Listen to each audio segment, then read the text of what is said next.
મનરેગા બચાવ આંદોલન પંચાયત બ્લોક જિલ્લા અને રાજ્ય સ્તરે લડત લડવામાં આવશે। ગુજરાત કોંગ્રેસ દ્વારા ભાજપની ગરીબ વિરોધી વીબી ગ્રામજી કાયદાની ઘોર નિંદા કરે છે। આ ગ્રામીણ ગુજરાતના જીવન પર સીધો હુમલો છે। વિકસિત ભારત ગ્રામજી કાયદાની તાત્કાલિક પ્રત ખેંચવામાં આવે। મનરેગાના મૂળ અધિકાર આધારિત સ્વરૂપની પુનઃ સ્થાપના કરવામાં આવે।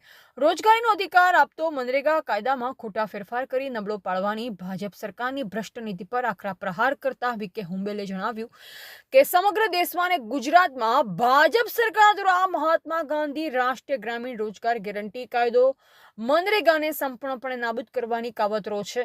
વીબી ગ્રામજી કાયદાની કડક શબ્દોમાં નિંદા કરીએ છીએ। નવો કાયદાનો સુધારો ભારત દેશ અને ગુજરાતના ગ્રામીણ ગરીબો, ખેડૂતો, ભૂમિહીન મજૂરો, મહિલા કામદારો, દલિત અને આદિવાસી સમુદાયો સાથે દગો છે।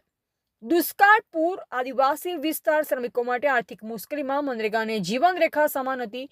કોંગ્રેસે આ કાયદાના સુધારા વિરુદ્ધ દેશવ્યાપી મનરેગા બચાવો કાર્યક્રમની ઘોષણા કરી છે। આ નવો કાયદો મનરેગાને ખતમ કરવાનું કાવતરું છે અને તેને તાત્કાલિક પાછો ખેંચી મનરેગાને અધિકાર આધારિત કાનૂન તરીકે પુનઃ સ્થાપિત કરવું જોઈએ। નવા કાયદામાં વીબીનો અર્થ વિકસિત ભારત નહીં પરંતુ વિનાશ ભારત છે અને જીનો અર્થ કેન્દ્રીકરણની ગેરંટી છે, જેમાં રાજ્ય સરકારની સંમતિ વિના 60.40 ફંડિંગ રેશિયો નક્કી કરવો એ બંધારણના અનુચ્છેદ 258નું ઉલ્લંઘન છે। આ કાયદાની વૈધતાને ન્યાયાલયમાં પડકારવામાં આવશે। મનરેગા 2005માં સર્વસંમતિ પસાર થયો, જેનો ઠરાવ સ્થાયી સમિતિને મોકલવામાં આવ્યો અને તે સમયે સમિતિના અધ્યક્ષ ભાજપના કલ્યાણસિંહ હતા।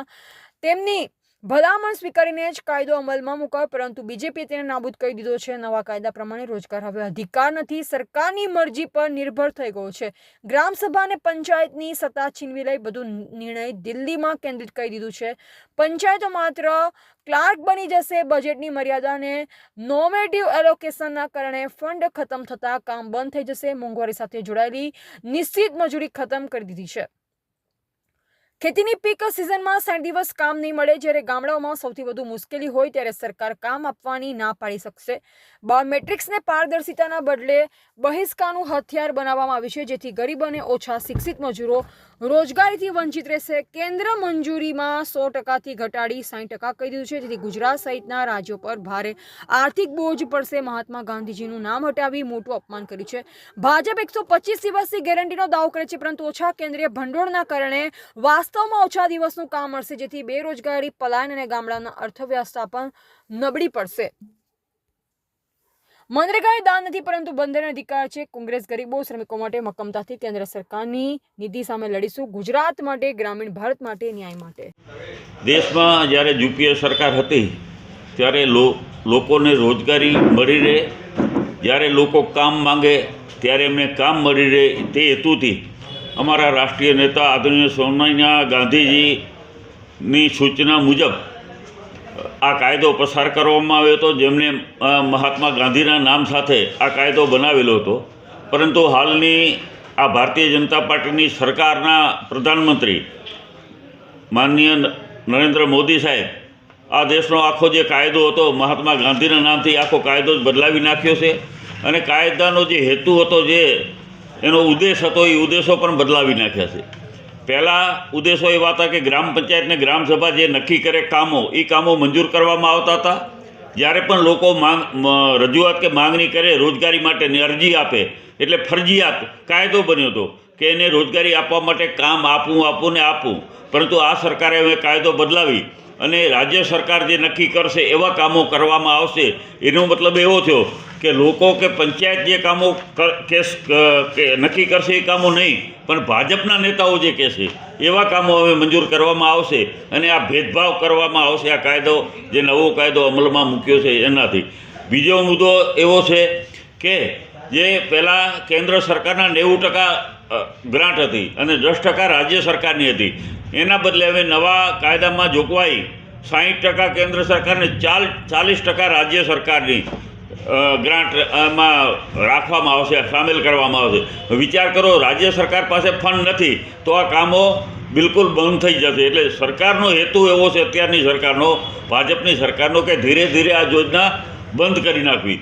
તો જે મહાત્મા ગાંધીના નામ સાથે જોડાયેલી હતી એનાથી નરેન્દ્ર મોદીને ક્યાં વાંધો પડ્યો? નામ બદલવાની શું જરૂરિયાત પડી? હમણાં જે નામ એમને આપ્યું છે વીબી, આ યોજનાનું નામ, કે વિકસિત ભારત નહીં પણ વિનાશકારી ભારત એવું આ યોજનાથી સાબિત થશે. તો આ યોજનાનો જે હેતુ હતો એ હેતુ જ આખો જે એનો બદલાઈ જશે. બીજી વાત છે કે અત્યારે આ યોજનાથી રોજગારી આપણા જિલ્લા કરતાં બીજા જિલ્લાઓમાં એવો પછાત વિસ્તારો છે, ગરીબ લોકો જ્યાં રહે છે ત્યાં ખૂબ રોજગારીની જરૂરિયાત હતી ને આપણા વિસ્તારોમાં પણ જ્યારે કામ ન હોય, ફ્રી હોય ત્યારે લોકો એની આ જે મહિલાઓ છે ખાસ કરીને એવો રોજગારી માટે આ યોજનાનો લાભ લઈ શકતા હતા અને યોજનાની થકી લોકોને એને રોજગારી માટે, એનું જીવન નિર્વાહ માટે એને એમાંથી કાંઈક રકમ મળતી હતી. આ બધું હવે બંધ કરી નાખવા માગે છે. નરેન્દ્ર મોદી સાહેબ એટલા મહત્વાકાંક્ષી છે કે ધીરે ધીરે જે આપણા રાષ્ટ્રીય નેતાઓ આ દેશમાં થઈ ગયા એનું નામ ભૂસાવવા માંગે છે. એને તમારે જુઓ કે સરદાર વલ્લભભાઈ પટેલ સ્ટેડિયમ હતું અમદાવાદમાં મોટેરા, ત્યાં આખું નામ બદલાવીને પોતાનું નામ રાખી રાખ્યું. વિચાર કરો કે જે આપણા સરદાર વલ્લભભાઈ પટેલે જેના ગુણગાન ભાજપ ગાય છે પણ એના નામ મિટાવવાના પ્રયાસો અત્યારે કરી રહી છે. એવી જ રીતે આપણા મહાત્મા ગાંધીજી જે આપણા રાષ્ટ્રપિતા જેમને દેશને આઝાદી અપાવી છે એમનું નામ પણ આ સરકાર નરેન્દ્ર મોદી મિટાવી અને પોતાના નામે આ બધી યોજનાઓ ચડાવવા માગે છે. એટલે એમનો ઇતિહાસ એવો રચવા માગે છે કે નહીં, દેશના સર્વે સર્વા જે રાષ્ટ્રીય નેતા થઈ ગયા એનાથી પણ હું ઉપર છું, એનાથી હું મહાન છું એવું બતાવવા માગે છે આ દેશને. અને આજે આ પરિસ્થિતિનું નિર્માણ થયું છે ત્યારે ગુજરાત પ્રદેશ કોંગ્રેસ અને અમારા રાષ્ટ્રીય કોંગ્રેસ દ્વારા નક્કી કરવામાં આવ્યું છે કે આખા દેશમાં લોકો સુધી આ મેસેજ જાય, લોકો સુધી સંદેશો પહોંચે કે તમારા અધિકારો છીનવાઈ રહ્યા છે. તમને જે રોજગારી માટેનો કાયદો હતો એ કાયદો આ સરકાર છીનવી રહી છે, જેના ભાગરૂપે આજે અમારા પ્રદેશના મહામંત્રી અને પૂર્વ કલેક્ટર સાહેબ સંજય અમરાણી સાહેબ આપણી વચ્ચે આવ્યા છે, જેમને આપણે પૂરી માહિતી અને વિગતવાર આખા કાયદાની તમને સમજણ આપી. આ વિગતવાર માહિતી આપના માધ્યમથી કચ્છના લોકોના ખૂણે ખૂણે સુધી જાય અને જે ખરેખર એક આશીર્વાદ રૂપ હતો, લોકો માટે તો આશીર્વાદ રૂપ હતો પણ ભાજપના નેતાઓ માટે એક ભ્રષ્ટાચાર પણ આમાં એને ખૂબ કર્યો છે. એટલે ભાજપના નેતાઓને પાછું આ એક હથિયાર આપી દેવા માગે છે કે તમે કહેશો એ કામ નક્કી થશે, તમે કહેશો એવા કામો મંજૂર થશે, એમાં ભ્રષ્ટાચાર તમે કરજો. પરંતુ ખરેખર હકીકત આ દેશના ગરીબ લોકોને રોજગારી આપવાની જરૂરિયાત છે. અત્યારે આ યોજના ધીરે ધીરે જો બંધ થશે તો રોજગારી ઉપર ખૂબ મોટી અસર થશે. બીજી મિત્રો વાત કરો કે આ મનરેગા યોજનાના મારફતે આપણને ખબર છે કે આપણને આ દેશમાં આપણા કોરોના આવ્યો હતો, બધા ધંધા રોજગાર બધું ઠપ થઈ ગયું. એ ટાઈમે આ ખૂબ આશીર્વાદ રૂપ બન્યો હતો અને એક પૂરક એક આવક થઈ હતી, કારણ કે મજૂરો બધા કંપનીઓથી ફેક્ટરીઓમાંથી પોતપોતાના વતનમાં ગયા હતા, કોઈ કામ ધંધો હતો નહીં, ત્યારે આ યોજના ખૂબ આશીર્વાદરૂપ બની હતી. એટલે આવા સંકટ સમયે પણ આ મનરેગા યોજના ખૂબ ઉપયોગી બનતી હતી. એવી આ યોજના આ સરકાર ધીરે ધીરે બંધ કરવા માગે છે. તો અમે આ બંધ કરવા દેશો નહીં, દરેક જિલ્લે અમે આંદોલન કરવાના છીએ. દરેક લોકોની વચ્ચે જઈ અને જે એમના અધિકારોને હકો આ ભાજપ સરકાર છીનવી રહી છે એને અવગત કરાવીશું અને એને લઈને આજે અમે આ પ્રેસ મિટિંગ રાખી છે. આપનો ખૂબ ખૂબ આભાર, ધન્યવાદ. જય હિન્દ, જય ભારત. સંજય અમરાણી, મહામંત્રી ગુજરાત પ્રદેશ કોંગ્રેસ અને કચ્છ જિલ્લા કોંગ્રેસના પ્રભારી. ગયા સંસદના સત્રમાં તાજેતરમાં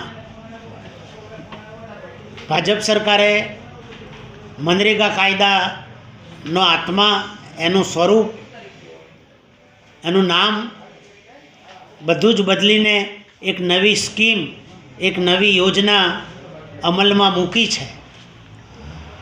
આ પ્રજા સાથે દ્રોહ છે. મનરેગા એ કાયદો હતો અને કાયદાના અમલીકરણ માટે જો સરકાર નિષ્ફળ જાય તો પ્રજા કોર્ટમાં જઈ અને એને ચેલેન્જ કરી શકતી હતી.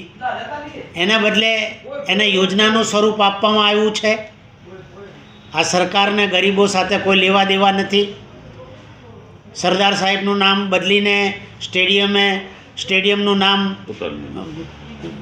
મોદી સાહેબે પોતાનું નામ આપ્યું.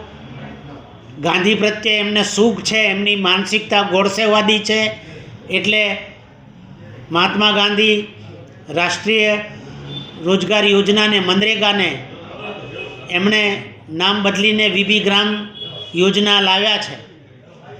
આ ફરીથી મૂળ સ્વરૂપે મનરેગાને પરત લાવવા માટે કોંગ્રેસે દરેક તાલુકાએ, દરેક જિલ્લાએ અને રાજ્ય કક્ષાએ આંદોલન છેડી પ્રજાને જાગૃત કરવા માટે જુદા જુદા પ્રચાર માધ્યમો પ્રસાર માધ્યમો મારફત પ્રેસ કોન્ફરન્સ મારફત પ્રજા સુધી આ વાત પહોંચાડવાનું નક્કી કર્યું છે. એના ભાગરૂપે હું અહીંયા આગળ આવ્યો છું. મનરેગા યોજનાને લીધે એક સર્વે મુજબ ગ્રામ્ય ગરીબી રાષ્ટ્રીય ગરીબીમાં 26% ઘટાડો થયો હતો. લોકોની આવકમાં 14% વધારો થયો હતો.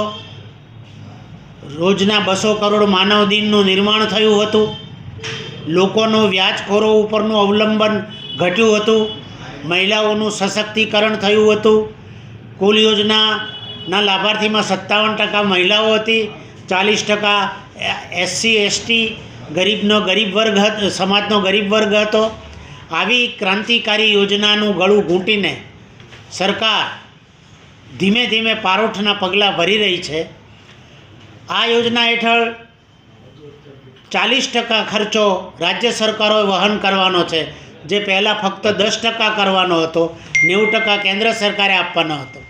અચ્છા, આ યોજનામાં ગ્રામસભાનું, ગ્રામ પંચાયતનું, સરપંચોનો એકડો સદંતર કાઢી નાખવામાં આવ્યો છે. હવે આમાં પ્રજાનો અવાજ નહીં રહે. કયા કામ ક્યાં કેટલા કેવા લેવા એ કેન્દ્ર સરકાર નક્કી કરશે. કયા વિસ્તારમાં કામ શરૂ કરવા, કેવા કામ શરૂ કરવા કેન્દ્ર સરકાર નક્કી કરશે. એનો અર્થ એમ થયો કે તમે ભાજપને મત આપો છો તો તમારા વિસ્તારોમાં નવી યોજના હેઠળ કામ મળશે. મત નથી આપતા તો તમને કે તમારા વિસ્તારને ગરીબોને કામ નહીં મળે. આવી ભેદભાવવાળી નીતિ આ સરકાર અખત્યાર કરી રહી છે. કોંગ્રેસ આ બાબતનો સખત વિરોધ કરે છે અને આ પ્રતિગામી પ્રતિઘાતી પગલાંનું કોંગ્રેસ કદી સમર્થન કરી શકે નહીં. કોંગ્રેસ હંમેશા ગરીબ લોકોનો અવાજ બનીને ઉભરી છે. આ સંજોગોમાં અમે આ કાયદો પરત લાવવા માટે વૈધાનિક તમામ પગલાંઓ લઈશું અને પ્રજા સુધી અમારી વાત પહોંચાડીશું.